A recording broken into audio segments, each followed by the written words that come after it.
Welcome to Testify Ministry. Testify Ministry में आपका स्वागत है। आए मिलकर आज का पवित्र वचन सीखे। जय यीशु मेरे भाई और बहनों, परमेश्वर के नाम से हम आपका स्वागत करते हैं। इस दिन परमेश्वर की प्रेम आपके हृदय में पूर्ण रूप से निवास करे। जहां पर भी जाए उसके प्रेम को, खुशी को बांटते हुए जाए। अपने ध्यान को स्क्रीन की ओर लगाते हुए यूहन्ना अध्याय 13 पद संख्या 15 और 16 पढ़ेंगे। मैंने तुम्हें उदाहरण दिया है, जिससे जैसा मैंने तुम्हारे साथ किया वैसा ही तुम भी किया करो। मैं तुमसे यह कहता हूँ, सेवक अपने स्वामी से बड़ा नहीं होता और न भेजा हुआ उससे जिसने उसे भेजा। मेरे भाई और बहनों, यूहन्ना अध्याय 13 पद संख्या 1 से 17 जब हम पढ़ेंगे, ईश्वर का पुत्र अपने जगह को छोड़ते हुए हर एक जन के पैर धोने लगता है, अपने शिष्यों के पैर धोने लगता है। और उसके बाद अपने विराजमान स्थान में बैठते हुए अपने शिष्य से कहता है, जो मैंने किया एक उदाहरण है, तुम भी वही करो। उसके बाद 16 में कहता है कि एक स्वामी से बढ़कर कोई नहीं होता, एक सेवक केवल सेवक होता है। मेरे भाई और बहनों, परमेश्वर चाहता है कि आने वाले दिनों में जैसे हम उपास प्रार्थना में जाने वाले हैं, परमेश्वर चाहता है कि हम अपना स्थान जान ले उसमें। हम भले कोई भी है, लेकिन पहला उसके पुत्र है, हमसे बढ़कर वो है। हम जो भी कर रहे हैं उसके राज्य में हम प्रचारक हो सकते हैं, हम पुरोहित हो सकते हैं, हम हर एक नन हो सकते हैं, कोई भी हो सकते हैं। हम उसके सेवक हैं, हमें ये हमेशा जानना है। हमसे बढ़कर वो है, हम उससे बढ़कर नहीं।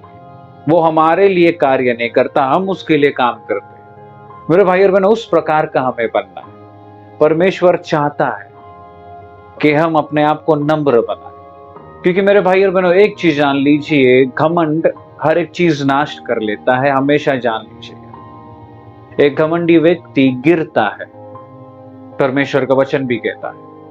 आज ईश्वर हमसे कहता है कि मेरे जैसा बनो। मैंने एक उदाहरण दिया है, हर एक ताकत उसके पास थी। जब हम यूहन्ना 13 पढ़ेंगे, 1, 2, 3 जब उसमें पढ़ेंगे, उसमें कहता है हर एक ताकत उसे दी गई थी, लेकिन फिर भी वो अपने शिष्यों के पैर को धोते गया।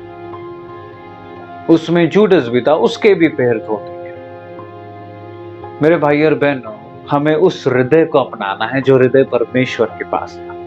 उस प्रेम को अपनाना है जिस प्रेम से परमेश्वर हर एक जन को देखता था। उसका देखने का तरीका अलग है और हमारा देखने का तरीका अलग है। हमें उसके जैसा देखना है, उसके जैसा बनना है, उसके जैसा अपने आप को पूर्ण रूप से ढालना है।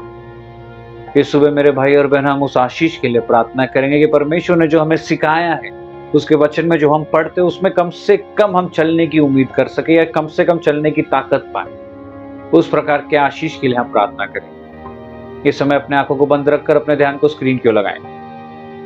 हे पिता परमेश्वर, हम धन्यवाद देते हैं हर एक चीजों के लिए। इस समय परमेश्वर हम प्रार्थना करते हैं हर एक भाई बहन जो हमें देख रहे हैं, सुन रहे हैं, परमेश्वर तेरे सामर्थ्य हाथ को उनकी ओर बढ़ा। परमेश्वर, हृदय में जो भी है नफरत, अहंकार, जो भी चीज परमेश्वर पूर्ण रूप से तेरी कार्य में सेवा करने में बंधन डाल रहा है, हर चीजों को तेरे लहू से निकाल। परमेश्वर तूने एक उदाहरण दिया, उस उदाहरण में चलने के लिए हमें वो सहायता दे। उस उदाहरण में परमेश्वर पूर्ण रूप से तेरे कार्य में चलने के लिए वो ताकत दे। हर एक चीजों को इस सुबह तेरी ओर उठाते हुए परमेश्वर, ये प्रार्थना तेरे नाम से हम मांगते हैं, कबूल करते हैं। आमीन। जय श्री